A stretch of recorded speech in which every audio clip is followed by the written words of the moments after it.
Hi, എല്ലാവർക്കും നമസ്കാരം. നമ്മുടെ പുതിയൊരു വീഡിയോയിലേക്ക് എല്ലാവർക്കും സ്വാഗതം. അപ്പോൾ നമ്മളിന്ന് എന്താ ചെയ്യാൻ പോകുന്നതെന്ന് പറഞ്ഞാൽ, ഇപ്പോൾ പാവയ്ക്കയുടെ സീസണൊക്കെ അല്ലേ, അപ്പോൾ കുറച്ച് പാവയ്ക്ക മേടിച്ച് ഉണങ്ങാമെന്ന് വിചാരിച്ചേ. ഇപ്പോൾ പാവയ്ക്ക കൊണ്ടാട്ടം എന്നൊക്കെ പറയും. അപ്പോൾ നമുക്കിത് എങ്ങനെയാണ് ഉണ്ടാക്കുന്നതെന്ന് നോക്കാം. അപ്പോൾ നിങ്ങൾ ആദ്യമായിട്ടാണ് നമ്മുടെ ചാനലൊക്കെ കാണുന്നതെങ്കിൽ ചാനലൊന്ന് സബ്സ്ക്രൈബ് ചെയ്യാനും വീഡിയോസൊക്കെ ലൈക്ക് ചെയ്യാനും ഷെയർ ചെയ്യാനും കമൻറ്റ് ചെയ്യാനൊന്നും മറക്കരുത്. അപ്പോൾ നമുക്ക് നേരെ വീഡിയോയിലേക്ക് പോകാം.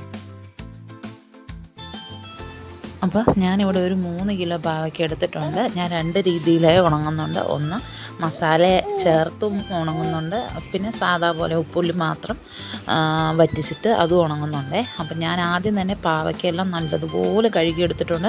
കാരണം ഏറ്റവും കൂടുതൽ വിഷം അടിച്ച് വരുന്ന ഒരു സാധനമാണ് ഈ പാവയ്ക്ക. അതുകൊണ്ട് തന്നെ ഉപ്പും മഞ്ഞൾപ്പൊടി ഇട്ട് നല്ലതുപോലെ കഴുകിയെടുക്കുക. അതിന് ശേഷം സാധാ വെള്ളത്തിലും ഇട്ട് ഒരു 2 പ്രാവശ്യം കഴുകിയതിന് ശേഷം എടുക്കണേ. പിന്നെ ഞാനിത് ഇതേപോലെ അരിഞ്ഞെടുക്കുകയാണ്. കട്ടി കുറഞ്ഞ കുരുവോടുകൂടി തന്നെ അരിഞ്ഞെടുക്കുന്നുണ്ട്. ഈ ഒരു രീതിക്ക് ഞാൻ എല്ലാം അരിഞ്ഞെടുത്തിട്ടുണ്ട്.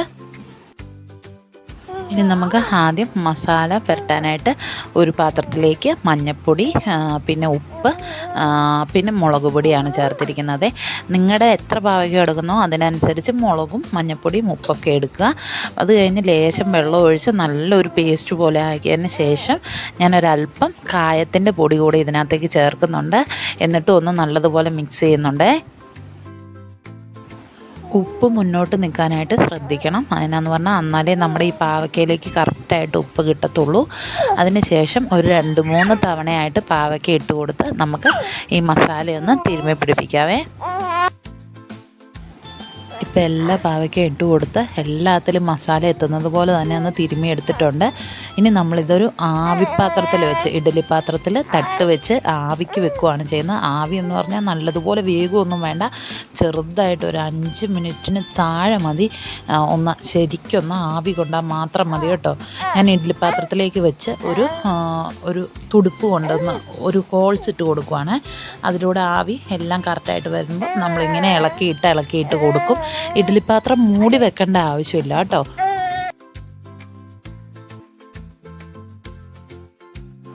ഇപ്പോൾ ഇവിടെ നല്ലതുപോലെ വാടിയിട്ടുണ്ട്. ഒരു 5 മിനിറ്റ് ആകുന്നതിന് മുന്നേ തന്നെ നല്ലതുപോലെ വാടി. പിന്നെ ഞാനൊരു പ്ലേറ്റിലേക്ക്, ഒരു 3 പ്ലേറ്റിലേക്ക് ഇങ്ങനെ നിരത്തി വെച്ച് ഉണങ്ങാൻ വെച്ചിട്ടുണ്ട്. ഒരു 2-3 ദിവസത്തെ വെയിൽ കൊള്ളുമ്പോഴത്തേക്കും നല്ലതുപോലെ ഉണങ്ങി കിട്ടും കേട്ടോ. അപ്പോൾ നിങ്ങളെല്ലാവരും ഇങ്ങനെ ഒന്ന് ട്രൈ ചെയ്ത് നോക്കുക. അപ്പോൾ ഫീഡ്ബാക്ക് അറിയിക്കണേ.